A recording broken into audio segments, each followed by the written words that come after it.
다 함께 사도신경으로 우리의 신앙을 고백하겠습니다. 나는 전능하신 아버지 하나님, 천지의 창조주를 믿습니다. 나는 그의 유일하신 아들, 우리 주 예수 그리스도를 믿습니다. 그는 성령으로 잉태되어 동정녀 마리아에게서 나시고 본디오 빌라도에게 고난을 받아 십자가에 못 박혀 죽으시고 장사된 지 사흘 만에 죽은 자 가운데서 다시 살아나셨으며 하늘에 오르시어 전능하신 아버지 하나님 우편에 앉아 계시다가 거기로부터 살아있는 자와 죽은 자를 심판하러 오십니다. 나는 성령을 믿으며 거룩한 공교회와 성도의 교제와 죄를 용서받는 것과 몸의 부활과 영생을 믿습니다. 아멘. 찬송가 87장 함께 찬양하겠습니다. 87장 함께 찬양하겠습니다. 내 주님 입으신 그 옷은 참 아름다워라. 그 향기 내 맘에 사무쳐 내 기쁨 되도다. 시온 성보다 더 찬란한 저 천성 떠나서 이 세상 오신 예수님 참 내 구세주. 내 주는 쓰라린 고통을 다 견디셨도다. 주 지으신 십자가 대할 때 나 눈물 흘리네. 시온 성보다 더 찬란한 저 천성 떠나서 이 세상 오신 예수님 참 내 구세주. 내 주님 입으신 귀한 옷 나 만져보았네. 내 발이 죄악에 빠질 때 주 나를 붙드네.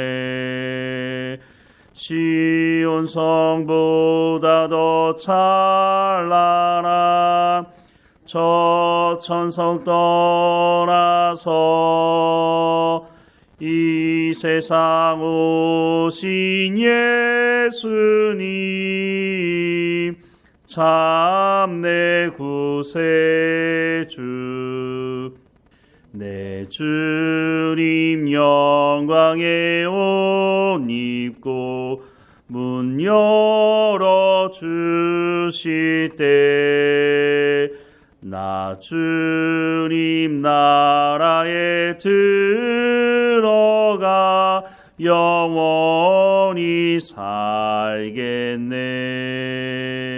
시온 성보다 더 찬란한 저 천성 떠나서 이 세상 오신 예수님 참 내 구세주. 아멘. 오늘 하나님께서 우리에게 주시는 말씀은 갈라디아서 3장 1절에서 5절까지 말씀입니다. 갈라디아서 3장 1절에서 5절까지 말씀 우리 함께 읽겠습니다. 어리석도다 갈라디아 사람들아, 예수 그리스도께서 십자가에 못 박히신 것이 너희 눈앞에 밝히 보이거늘 누가 너희를 꾀더냐. 내가 너희에게서 다만 이것을 알려 하노니 너희가 성령을 받은 것이 율법의 행위로냐 혹은 듣고 믿음으로냐. 너희가 이같이 어리석으냐. 성령으로 시작하였다가 이제는 육체로 마치겠느냐. 너희가 이같이 많은 괴로움을 헛되이 받았느냐. 과연 헛되냐. 너희에게 성령을 주시고 너희 가운데서 능력을 행하시는 이의 일이 율법의 행위에서냐 혹은 듣고 믿음에서냐. 아멘. 세 번째 바울이 질문하는 것은 너희가 성령으로 시작하였다가 이제 육체로 마치겠느냐라는 것입니다. 3절 말씀을 보면 너희가 이같이 어리석으냐 성령으로 시작하였다가 이제는 육체로 마치겠느냐라고 말씀을 하고 있습니다. 바울이 갈라디아 지역에 있는 교회들에게 하나님의 말씀을 전할 때에 어떤 말씀을 전했을까요? 바울은 복음을 전했다고 말합니다. 그 복음의 핵심은 예수 그리스도의 십자가와 부활이었다고 성경은 말씀해주고 있습니다. 그래서 바울이 어떤 복음을 전했는지는 로마서를 통해서 우리가 확인할 수가 있습니다. 바울이 가는 곳마다 로마서에 기록된 그 복음의 말씀을 전했을 것이고 그 말씀을 들었던 사람들이 예수 그리스도를 영접하고 세례를 받고 교회가 세워졌다고 하는 것을 우리가 알 수가 있는 것이죠. 바울은 모든 사람이 죄를 범하였기 때문에 예수 그리스도를 통해서만 구원받을 수 있다라고 분명히 말씀을 하고 있습니다. 로마서 3장 23절부터 28절 말씀에 보면 모든 사람이 죄를 범하였음에 하나님의 영광에 이르지 못하더니 그리스도 예수 안에 있는 속량으로 말미암아 하나님의 은혜로 값없이 의롭다 하심을 얻은 자 되었느니라. 이 예수를 하나님이 그의 피로써 믿음으로 말미암는 화목제물로 세우셨으니 이는 하나님께서 길이 참으시는 중에 전에 지은 죄를 간과하심으로 자기의 의로우심을 나타내려 하심이니 곧 이때에 자기의 의로우심을 나타내사 자기도 의로우시며 또한 예수 믿는 자를 의롭다 하려 하심이라. 그런즉 자랑할 때가 어디냐 있을 수가 없느니라. 무슨 법으로냐 행위로냐 아니라 오직 믿음의 법으로니라. 그러므로 사람이 의롭다 하심을 얻은 것은 율법의 행위에 있지 않고 믿음으로 되는 줄 우리가 인정하노라 라고 말씀합니다. 율법의 어떤 행위, 선을 행함으로 구원받을 수 없다라고 분명히 말씀합니다. 왜냐하면 모든 사람이 죄인이기 때문에 그래서 선을 행함으로는 구원받을 수 없다라고 분명히 말씀합니다. 그러면 어떻게 구원받을 수 있느냐? 오직 예수 그리스도의 십자가 사건을 믿는 사람들만 구원받을 수 있다라고 하는 것을 말씀을 하고 있는 것이죠. 왜냐하면 예수님께서 죄가 없으신데 십자가 위에서 피를 흘리심으로 우리의 죄에 대한 대가를 지불하심으로 우리를 구원할 수 있는 길을 여셨다라고 말씀합니다. 이것은 구약 성경에 기록된 하나님의 언약의 말씀을 성취하신 것이었습니다. 예수님께서 십자가에서 죽으셨다고 하는 것은 예수님께서 구약에서 말씀하신 하나님의 언약의 말씀을 믿음으로 신실함을 십자가 위에서 보여주셨다라고 하는 것을 말씀하는 것이죠. 그래서 구약시대에 예수님을 보지 못했던 사람들도 구원을 받을 수 있는 것은 그들이 하나님께서 메시아를 보내시겠다고 하는 약속의 말씀을 믿고 살았기 때문이라고 하는 것입니다. 예수님은 십자가 위에서 하나님께서 약속하신 그 약속의 말씀을 이루신 것이죠. 그래서 오늘 이 시대를 살아가는 오늘 우리도 마찬가지 아닙니까? 우리가 예수님을 보지 못하고 예수님의 십자가 사건을 직접 경험하지 않았지만 성경에 기록된 하나님의 언약의 말씀을 믿기 때문에 우리가 그 예수 그리스도의 십자가 사건을 믿기 때문에 그래서 구원 가운데 나갈 수 있게 되었다라고 말씀을 하고 있는 것이죠. 그러니까 구약시대에 살았던 사람들이나 예수님 이후의 삶을 살아가는 사람들이나 모두가 다 하나님의 약속의 말씀을 믿기 때문에 그 약속의 말씀을 성취하신 예수 그리스도를 통해서 우리 가운데 구원이 베풀어질 수가 있다고 하는 것입니다. 예수님이 이런 말씀을 하셨는데요. 요한복음 20장 29절 말씀에 보면 예수께서 이르시되 너는 나를 본고로 믿느냐 보지 못하고 믿는 자들은 복되도다 하시니라 라고 말씀하고 있습니다. 이 말씀은 도마에게 하신 말씀입니다. 도마는 예수님을 직접 보지 못하면 그 옆구리에 손을 내가 넣어보고 그 손의 못자국을 내가 만져보지 못하면 내가 인정하지 못하겠다라고 말하지 않았습니까? 그런데 예수님께서 도마에게 나타나셔서 만져보라고 했을 때 도마가 무엇이라고 고백합니까? 그때서야 나의 주, 나의 하나님이라고 고백하지 않습니까? 그런데 그때 예수님께서 너는 나를 본고로 믿느냐? 보지 못하고 믿는 자들은 복되도다 라고 말씀하고 있습니다. 오늘 이 시대에 예수 그리스도를 영접한 사람들이 바로 이런 사람들이다 라고 말씀을 하고 있는 것이죠. 바울은 어떤 행위로도 우리가 구원받을 수 없다라고 말씀합니다. 예수 그리스도의 십자가 사건을 통해서만 구원받을 수 있다라고 말씀을 하는데 바로 여기에 성령의 역사가 있는 것입니다. 고린도전서 12장 1절부터 3절 말씀에 보면 형제들아 신령한 것에 대하여 나는 너희가 알지 못하기를 원하지 아니하노니 너희도 알거니와 너희가 이방인으로 있을 때에 말 못하는 우상에게로 끄는 그대로 끌려갔느니라. 그러므로 내가 너희에게 알리노니 하나님의 영으로 말하는 자는 누구든지 예수를 저주할 자라 하지 아니하고 성령으로 아니하고는 누구든지 예수를 주시라 할 수 없느니라 라고 말씀을 하고 있습니다. 성령을 통해서 우리가 예수 그리스도의 십자가 사건을 믿게 되고 예수님을 구주로 영접하게 될 수 있다라고 말씀을 하고 있는 것이죠. 그런데 이 말씀은 고린도 교회 안에 성령의 은사 때문에 서로 갈등을 빚고 있는 그 사람들을 향해 말씀을 하고 있는 말씀이라고 하는 것입니다. 보통 많은 사람들이 성령하면 은사를 주는 분이라고만 생각합니다. 고린도 교회 안에서도 그랬다는 것이죠. 그래서 누가 예언의 은사를 받았는지, 누가 방언의 은사를 받았는지에 따라서 팔을 나누고 어떤 은사가 더 좋은 은사인지 서로 비난을 했다는 것입니다. 바울은 이 문제를 해결하기 위해서 가장 먼저 말씀하고 있는 것이 성령의 가장 중요한 사역이 무엇이냐라고 하는 것을 성령의 은사에 대한 말씀을 하기 전에 말씀하고 있다고 하는 것입니다. 앞서 말씀을 읽었던 고린도전서 12장 3절에 뭐라고 말씀하고 있다고요? 성령으로 아니하고는 누구든지 예수를 주시라 할 수 없다라고 말씀합니다. 성령이 분명히 우리 가운데 은사를 주시는 분은 맞지만 성령의 가장 핵심적인 사역은 우리로 하여금 예수 그리스도를 구주로 영접하게 하는 사역이라고 말씀을 하고 있다고 하는 것입니다. 우리가 예수님을 영접하지 않는데 어떻게 성령의 은사를 받을 수 있습니까? 성령의 은사를 받고 예수님을 구주로 영접하는 것이 아니라 성령을 통해서 예수님을 영접한 그 사람에게 교회의 덕을 세우기 위해서 성령의 은사를 주시는 것이다 라고 말씀을 하는 것이죠. 그러니까 정말 자랑해야 되는 것은 내가 어떤 은사를 받았느냐가 아니라 내가 성령을 통해서 예수 그리스도를 구주로 영접하고 내가 예수님을 구주로 영접했다고 하는 것은 이제는 하나님의 말씀을 따라 순종하며 살아가겠다라고 하는 것을 말하는 것이죠. 예수님도 이 말씀을 하셨습니다. 내가 가면 보혜사 성령이 오실 것인데 그 보혜사 성령이 하나님의 말씀을 너희에게 가르치고 예수 그리스도가 누구이신지 증언하실 것이다. 그렇게 됨으로 말미암아 우리가 이 땅에서 하나님의 백성으로 살아갈 수 있다라고 하는 것을 말씀해 주고 있는 것이죠. 그런데 성령을 잘못 오해하는 사람들이 예전이나 지금이나 여전히 있는 것 같아 보입니다.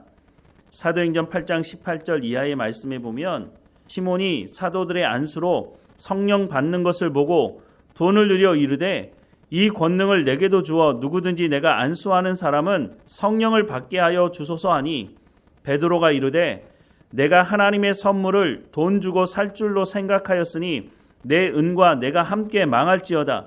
하나님 앞에서 내 마음이 바르지 못하니 이 도에는 내가 관계도 없고 분깃될 것도 없느니라. 그러므로 너의 이 악함을 회개하고 주께 기도하라. 혹 마음에 품은 것을 사하여 주시리라. 내가 보니 너는 악독이 가득하며 불의에 매인 바 되었도다. 시몬이 대답하여 이르되 나를 위하여 주께 기도하여 말한 것이 하나도 내게 임하지 않게 하소서 하니라 라고 말씀을 하고 있습니다. 여기서 말하는 시몬은 사마리아 성에 살고 있는 마술사 시몬을 의미합니다. 이 사람이 예수님을 믿고 세례받았다고 성경은 말씀하고 있습니다. 그런데 성령을 돈 주고 사려고 하는 마음을 가지고 있었다고 하는 것이죠. 과연 이 사람이 정말로 예수님을 믿고 세례를 받은 것인지부터 다시 점검해 봐야 하는 것이죠. 성령으로 시작한 것처럼 보이지만 결정적인 순간에 육체의 모습이 드러나고 있다고 하는 것입니다. 하나님은 예수 그리스도의 십자가 사건을 믿는 사람들에게 구원을 베풀어 주셨다라고 말씀합니다. 이 길 외에는 다른 길이 없다고 하는 것이죠. 돈으로도 어떤 행위로도 우리는 구원받을 수 없습니다. 그런데 이 가운데 성령이 역사하신다고 말씀하고 있습니다. 그 성령이 하나님의 말씀으로 지식에까지 우리를 새롭게 하시는 분이라고 말씀을 하고 있는 것입니다. 오늘 우리도 깨어있지 않으면 성령의 충만함으로 하나님의 말씀을 제대로 알지 못하게 되면 우리도 이런 길을 갈 수 있다고 경고하고 있는 이 말씀을 마음에 새겨야 할 것입니다. 오늘 한국 땅에 이단과 사이비가 왜 이렇게 많을까요? 이단과 사이비가 왜 나오게 됩니까? 하나님의 말씀을 제대로 알지 못하기 때문에 이단과 사이비가 등장하게 되는 것이죠. 이단과 사이비가 이렇게 많게 된 중요한 이유 중에 하나는 목회자들이 하나님의 말씀을 제대로 가르치지 않고 무조건 예수 믿으면 복 받는다고, 그 복은 물질적인 복이고 성공과 출세라고 그런 식으로만 성경을 잘못 가르쳐 왔기 때문이라고 하는 것입니다. 성경은 예수 믿는 사람들에게 고난이 있다고 말하고 있습니다. 하나님의 말씀대로 순종하다 보면 세상과 충돌이 일어날 수밖에 없습니다. 예수 믿으면 무조건 다 성공하고 출세하는 것이 아닙니다. 물론 하나님께서 주시는 물질적인 복이 성경에 기록되어 있지만 더 중요한 것은 물질적인 복을 받는 것이 아니라 그 복을 다스릴 수 있는 하나님의 말씀을 의지하고 살아가는 삶이 훨씬 더 중요하다고 하는 것을 말씀해 주고 있는 것이죠. 이단과 사이비에 빠지는 사람들은 하나님의 말씀을 제대로 알지 못하기 때문에 빠지는 것입니다. 그래서 목회자들이 끼어서 하나님의 말씀을 제대로 가르칠 수 있도록 날마다 성령의 충만함을 목회자들 먼저 강구해야 한다고 하는 것입니다. 성령을 통해서 하나님의 말씀을 가까이 할 때에 하나님을 제대로 알 수 있고 이 세대를 본받지 않고 오직 마음을 새롭게 함으로 변화를 받아 하나님의 선하시고 기뻐하시고 온전하신 뜻이 무엇인지 분별하는 삶을 살아갈 수 있게 된다고 말씀해주고 있는 것입니다. 우리가 성령으로 시작하였다가 이제 육체로 마치려는가 라고 하는 이 말씀 앞에 우리는 어떤 태도와 어떤 자세를 가지고 있는지, 우리는 정말로 성령의 충만함을 가지고 살아가고 있는지 우리의 삶을 다시 한번 살펴봐야 한다고 하는 것입니다. 사랑하는 여러분, 우리가 날마다 기도할 때마다 성령의 충만함을 구해야 합니다. 성령이 충만하지 않으면 우리가 하나님의 말씀을 제대로 깨달아 알 수가 없다고 하는 것이죠. 그러다 보면 죄를 짓게 되고 우리가 이단과 사이비의 그런 현혹하는 그런 말에, 탐욕적인 말에 우리가 빠져넘어갈 수가 있다고 하는 것을 기억해야 할 것입니다. 오늘도 성령의 충만함을 구하고 하나님 말씀에 가까이 하며 우리가 성령으로 시작해서 육체로 마치지 않도록 날마다 성령의 충만함으로 그리스도의 장성한 분량에 이르는 우리의 삶이 되기를 주님의 이름으로 축원합니다. 기도하겠습니다. 사랑하는 하나님, 오늘도 우리 가운데 성령의 충만함을 허락해 주옵소서. 구원한 자에게 성령을 주시겠다고 약속하셨으니 성령을 경험하지 못한 사람들에게 성령을 경험할 수 있도록 하나님 은혜를 허락해 주시고 성령을 통해서 하나님의 말씀을 깨달아 알게 하시며 우리가 이 세대를 본받지 않고 오직 마음을 새롭게 함으로 변화를 받아 하나님의 선하시고 기뻐하시고 온전하신 뜻이 무엇인지 분별하며 하나님의 나라를 이루어가는 우리의 삶이 될 수 있도록 은혜를 허락해 주옵소서. 하나님, 다시 한번 간절히 구하오니 하나님 말씀 앞에 머물게 하시고 그 말씀이 우리의 생각을 새롭게 하며 날마다 성령의 열매를 맺으며 그리스도의 장성한 분량에 이를 수 있는 우리의 삶이 될 수 있도록 은혜를 허락해 주옵소서. 한국교회 안에 말씀을 전하는 사역자들을 세워주셨사오니 모든 목회자들이 깨어있게 하시고 성령의 충만한 가운데 하나님의 말씀을 대언할 수 있도록 하나님의 은혜를 허락해 주옵소서. 하나님, 내 가운데도 성령의 충만함으로 하나님 말씀을 대언할 수 있도록 은혜를 허락해 주옵소서. 하나님, 모든 성도들 마음 가운데 말씀을 사모함으로 살아가게 하시고 그 말씀이 삶의 현장에서 열매 맺는 것도 확인할 수 있도록 하나님 인도해 주옵소서. 오늘도 우리와 함께 하시는 하나님께 감사드리고 예수님의 이름으로 기도드립니다. 아멘. 하늘에 계신 우리 아버지, 아버지의 이름을 거룩하게 하시며 아버지의 나라가 오게 하시며 아버지의 뜻이 하늘에서와 같이 땅에서도 이루어지게 하소서. 오늘 우리에게 일용할 양식을 주시고 우리가 우리에게 잘못한 사람을 용서하여 준 것 같이 우리 죄를 용서하여 주시고 우리를 시험에 빠지지 않게 하시고 악에서 구하소서. 나라와 권능과 영광이 영원히 아버지의 것입니다. 아멘.